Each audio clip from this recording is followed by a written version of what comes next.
All right, guys, made it to job site with Emmy. Let's check this out. The customer did us a favor here. We got rid of this wall.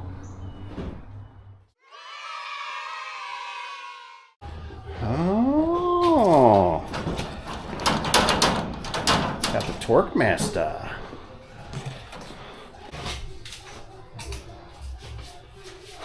Hardware box.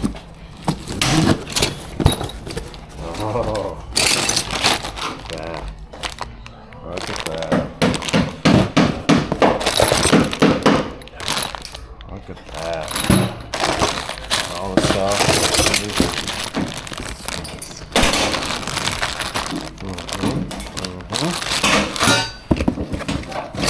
Some brackets are good. Cool. I wanted to show you guys something in case you guys are new. I don't quite know where the rollers are at, but I think what it is, if I remember right, yeah, so this will fit. A standard roller will fit, but it will not fit into, so if you ever work on an old fiberglass store, it will not fit. The stems are different sizes there, so that will not work. Just food for thought, you know what I mean? If you ever have to work on one of these old guys, it's not going to fit. The roller size is the same, so that's good. If we were to reuse this track, at least we know what would fit in there. I couldn't remember if the rollers were a different size. I just remember the stems. The stems are different. So, food for thought. The old twist brackets. Some of you guys don't ever see the Wayne Dalton twist. The twist in there is kind of different. Some of you guys probably never seen it. Old school, man. Brings back some memories. I used to do a lot of these. Tons of these. The old TorgueMaster and all the twist brackets. Pretty crazy. If I go up.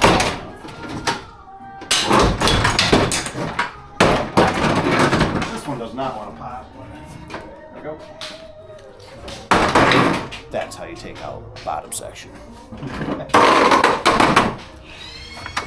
What I've learned over the years is with these TorgueMasters, I typically wait to put them on. Normally, some of you guys, I don't know if you're like me, you put the cables on, you know, and just let them drape and weave them up.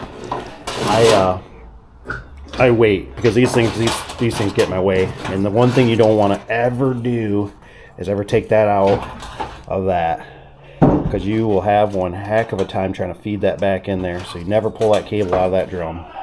Don't ever do it. Take it from Uncle Dave. Don't do it. Okay, guys, I want to show you this, right? So here's the thing. We get this door set up. Some of you new guys, I'm always checking my distance here, right? I'm about 3/4 of an inch gap here, right? Overhang, I should say overhang. Same thing over here, roughly overhang. Got an overhang. Make sure you take this a little bit. Like how I'm looking at it. There you go. And then another thing is what I did is we got the laser. Got the laser in the back there, right? So we got the laser sitting back there. And then what I did is, this is how I did it. I just measured from the top, right? I'm about 17 with the laser. 17 and 8, we'll say. Come over here. Same thing, about 17 and 8. So that means our track is level. So our track is level. And that'll in turn make everything for your cables, where we won't have cable problems, one side slacking, because if your track's off, no good. Next thing I'll do is I'll level this door out. So we'll just level this, make sure it's level, and we'll keep stacking. Hey friends, thanks for being here. I'm doing a little voiceover on this because there's music playing in the background, so there might be a few clips with it. I wanted to show you newcomers though. I struggled with this for quite a few years until somebody taught me this. But if you're struggling with tracks, residential, you can do is you can't do it on big doors. Put it over your shoulder. Look at how I got the ladder positioned. I'm using my shoulder to basically cradle that track right now. So if you turn your ladder this a certain way and you cradle it, and then what I'll do is I'm leveling it right now. So I'll put it up where it needs to be roughly. I got the screw gun all ready to go, 9/16 socket, zipping it down. And it might be something that can help you out for some of you new guys or guys that are looking to get into it. And there you go. Okay, so these TorgueMasters, they typically tell you to put them on the left side. Right here, it is. Left side, right? So there's left side. Now, they've actually gotten cheaper on me. Watch on them. Thank you. Now what they're doing is they used to give you a dummy end like this one. Like this. And that would go in, so like this slips on, This slips on here. We'll show you kind of when it's on, you know, but this slips on, right? That's a teardrop. That slips on. Hold that, please. That slips on. This sticks out. This groove right here, right? That groove cradles in right here. Right there. But what they did is they got cheaper. They used to give you a dummy end. One was just a dummy in here. This one's actually got a spring attached to it. They give you this piece now. So this is going to be kind of interesting. I'm first time doing one of these, but they found a way to make it even cheaper yet. So I'll go with their theory here, what they're doing, and I'll take you along for the ride. We'll see what we got here. All right, so let's go through this.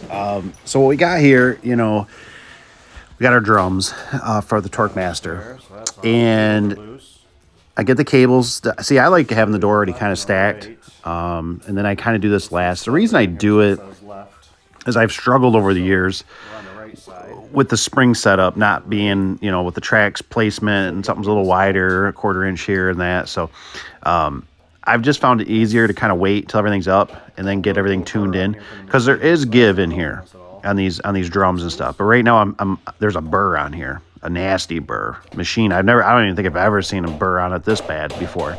So I'm gonna have to go out and actually grab a file. Super tough. Because it is scoring the crap out of it, is what I'm showing right there. I just flicked a piece of plastic out. So they should kind of go on there pretty nice. Unfortunately, you know, I know I'm a small fish, and Wayne Dalton's not going to listen to me. You know, but their machining on that needs to get better. That when they're cutting it off or whatever, they need to try to get rid of that burr, especially if this was for a homeowner. They'd really struggle with this. So that's why this video is here, though. So get yourself a file. You want this to be somewhat free-floating. So I'm going to file that burr down, and we'll see if we can get that drum on there a little better. But these aren't really too bad of a system. Some people say that the springs don't last as long as traditional. I can't say yes or no. I know that if you don't do service on them, it's kind of nice because they're just enclosed in their own little world, if you're not much of a maintenance person. But you know, they work. I don't like the fact that you can't see them when they break. You're kind of married into their system. If you want to reuse this system again, this door will always be kind of married into it unless somebody does a spring conversion. But I have noticed that it wasn't the best for this situation. This TorgueMaster actually worked pretty good for this situation. So we're getting the drum on there. It's slipping on better now. This one slipped on pretty good. Same thing for the other side. Just this is the totally opposite side. This would be the left side because the sticker's right there. Just gently tapping it, trying not to break that cone, you know, that drum. That's because the cable's going to spool up. Just take your time, massage it on there. So they do come with a center support. I'd recommend it if obviously the meat is there for you. That's why I'm feeling around on this. This feels all spongy, and I really don't know what's back here. So I'm debating if I really want to put a chunk of wood up and stuff. Here's how I kind of look at it. I did the Menards doors, and those were 9x7s. This is an 8x7. So the 9x7 had no support in it with a piece together rail. So I truly believe the TorgueMaster is a more solid rail, since it's a one piece, than that Menards one. So I'm going to take the gamble of not putting a center support in there that they do give you. And it worked fine at the end. It worked just fine. So I'm glad I did it. It just saved me a little bit of time trying to fish around for wood and all that kind of stuff. So basically I'm going to get this thing feathered up in there in the cradle, and we'll get started on this. Okay, so what I'm doing is I'm just getting it to sit in that cradle. There's a little U shape, that plastic piece on the very end of the spring mechanism there. It just sits in that cradle, and away you go. Yeah, so we're not using that center piece, and this is it. So back in the box you go. Goodbye. So I apologize. The lighting on this is not very good. I was checking to make sure that sits in that cradle, which it did. And then this thing just clips into the end of that drum, and now it's sitting in there. So now it's cradled in there. Everything's cradled in. Everything's just resting. I should have a better camera view here shortly with some lighting for you. Just a little better picture. See how that clips in? So it's sitting in the cradle in the metal, and then it's clipped in, and then it slips into that drum. That's what keeps it all supported. So everything, and there's a little bearing in the end of that drum. So everything's in there. My cable is just hanging here. I'm gonna go ahead and get that popped on. I wanted to show you this. Be careful when you take this out. I've done it so many times myself. You take out that little twisty tie there, and you lose the plastic piece, and then you forget which way it goes, and you get all kabobulated and wonder what the heck, you know. So I'm just kind of showing you. I stick my finger in there. Be careful when you take it out. Be ready to install it. Just keep your finger in it as you put it up there. It'll just help you, because you drop it out and then you're like, which way does it go? It's confusing. So keep your finger in there. Don't pull it out. Otherwise that'll fall out that gear and you'll have troubles. So a couple things as you're installing this winding bracket for the spring. You got to get it to rest in there. You got to kind of wiggle it. You're trying to get the splines to line up. It'll cradle in there, and then it's got a little back piece, which we'll see here in a minute, that clips in. And so, you know, these things are kind of nice for compact spaces. You know, it's one of those things I'd like to hate on them, but I do think they have a purpose sometimes and a place. I'm putting the bolt on there, right? Don't forget the washer. Just look at when you're putting in your installing, just use some common sense. You know, just realize that the washer kind of helps pin it and keeps it all locked in. So get that mechanism on there. Don't forget to flip that little switch. That can confuse people. Sometimes there's a switch. I'm showing you right here that there's a little pin back there. It's got to line up, right? It's like a dowel pin, but it's like a little clip. So it locks in there. It keeps it from spinning.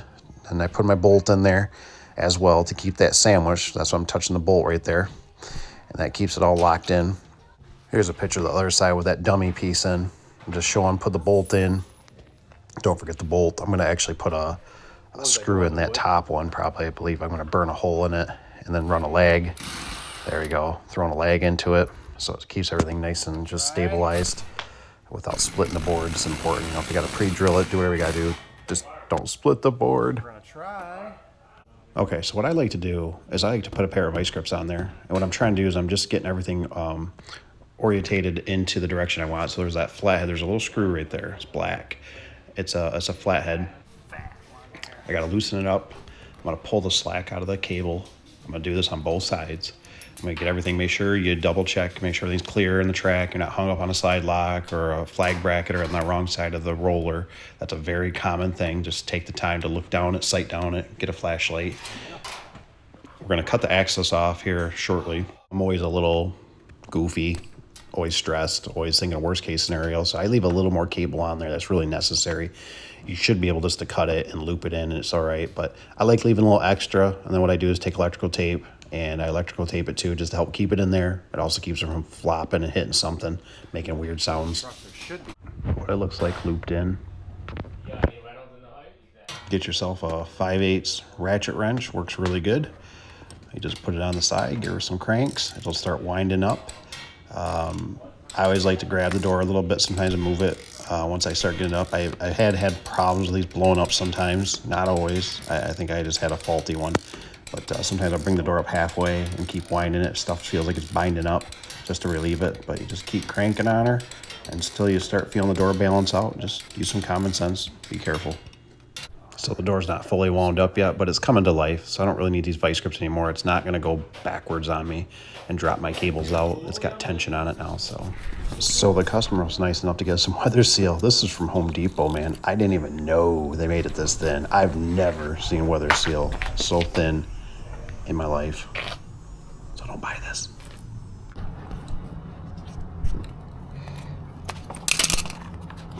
So since this weather seal is so thin, this weather seal is super thin. You don't want to put your weather seal tight because if the sun or it starts heating up, the stuff all expands and contracts. What'll happen is this will drape. So I put a lot of nails and I shot on the side so the heads are showing, but what I'm getting at is that it'll be a callback. So you want to leave your, don't keep it tight because it'll warp. It'll get hot and expand. It'll pop the nail heads. That's what we deal with. So I would highly recommend on this one, this weather seal is so thin that you use hand bangers because it is super thin. Super. I mean, I did everything. I went sideways with it just to keep the head out. Couple things on this door, right? For one, it's a box store, so it's always going to be the cheap of the cheap, right? We got silent glide rollers. We have no rope. They didn't give us a rope. and we're a little bit short on the screws, right? I had to have a couple of my own self-tapper screws for this kind of stuff right here, the handles and that. So it's just something to be aware of. You got to make sure you got a little handful of nuts and bolts and screws and things like that. A few track bolts, nothing out of the normal.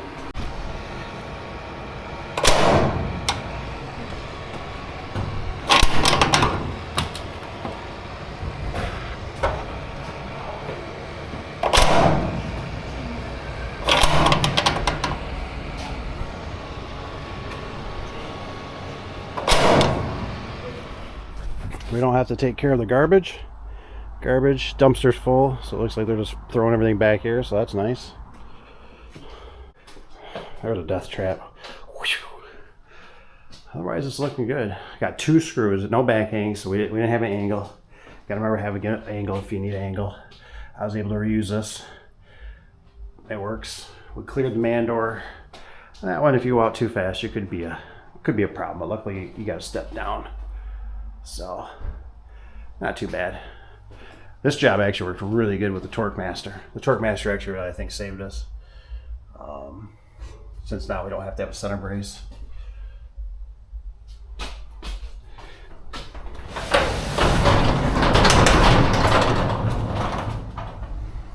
Looks good. Nice and even across top for an old building.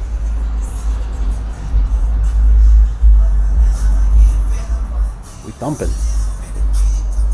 thumping. All right. So, thanks for watching. If you don't mind, hit the like button on your way out. Become a subscriber. We're learning all kinds of things here. Let me know what you would have done different. What do you see? Comment below. Anything you got. Anything. I can handle it. Have a good day, you guys. We'll see ya.